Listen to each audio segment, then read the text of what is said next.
Hello, എള്ളുകൊണ്ടൊരു പലഹാരമായാലോ? ആദ്യം എള്ളൊരു പിടിപിടിപ്പേ ശബ്ദം വരുന്നവരെ വറുത്തെടുക്കുക. എന്നിട്ട് ചെറുതായിട്ടൊന്ന് മിക്സിയിൽ അടിച്ചതിന് ശേഷം അതങ്ങ് മാറ്റി വെക്കാം. ഇനി നമുക്ക് ശർക്കര അലിയിച്ചെടുക്കാം. ഒരിച്ചിരി വെള്ളം ചേർത്ത് ശർക്കര നന്നായിട്ട് മെൽറ്റ് ചെയ്തെടുക്കാം. ഏകദേശം ഇതാ ഈ ഒരു പരുവാവുന്നവരെ. ഇതല്പം കൂടുതലാണ്, ഒരു ബോള് പരുവാവുന്നവരെ എടുത്താൽ മതി.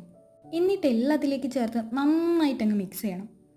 മിക്സ് ചെയ്ത ശേഷം ഇത് ഉരുട്ടിയെടുത്താൽ എള്ളുണ്ടയായി. എന്നാൽ നിർഭാഗ്യവശാൽ എനിക്കത് ഉരുട്ടിയെടുക്കാൻ പറ്റിയില്ല. ഒടുക്കത്തെ ചൂടായിരുന്നു. ചൂടൊന്ന് തണഞ്ഞു വരുമ്പോഴേക്കും ദാ ഈ പരുവായി. ഇങ്ങനെ കഴിക്കാനും നല്ല അടിപൊളി ടേസ്റ്റ് ആയിരുന്നു. സംഭവം എല്ലാവർക്കും മനസ്സിലായിട്ടുണ്ടാവുമല്ലോ. എള്ളുണ്ട ഉണ്ടാക്കാൻ നോക്കിയിട്ട് പണി പാളിപ്പോയതാണ്. പക്ഷേ ഞാൻ വിട്ടില്ല. ആ ഒരു മിശ്രിതത്തിലേക്ക് അല്പം തേങ്ങ ചിരവിട്ട് ഒന്നും കൂടെ മിക്സിയിൽ അടിച്ചെടുത്തു. എന്നിട്ട് ദേ ഉണ്ടാക്കിയെടുത്തു. ഇപ്പം ശരിക്കും ഉണ്ടയാക്കാൻ പറ്റുന്നുണ്ട്. ഇത് എള്ളുണ്ടയാണോ എന്ന് ചോദിച്ചാൽ എള്ളുകൊണ്ടുള്ള ഉണ്ടയാണ്. അടിപൊളി ടേസ്റ്റും.